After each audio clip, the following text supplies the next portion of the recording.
Hey, to pair your Huawei FreeBuds SE2 with your Android tablet, first of all you have to open this charging case, input both earbuds inside, of course be sure that they are charged at least for like 20-30%, and then we have to locate these sensors right here and also right here, and we have to touch with our fingers on this place, and then just wait until this indicator starts blinking white, just like this.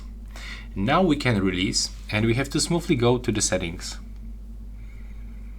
Now open the Bluetooth settings on your device, click right here on this switcher to turn on the Bluetooth, and from available devices list you have to select Huawei FreeBuds SE2.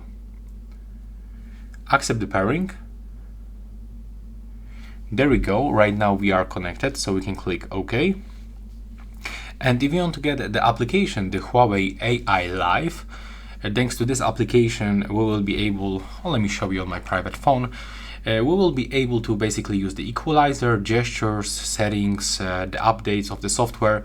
So if you are looking for this method, I'm going to show you the second video into the first comment under this video.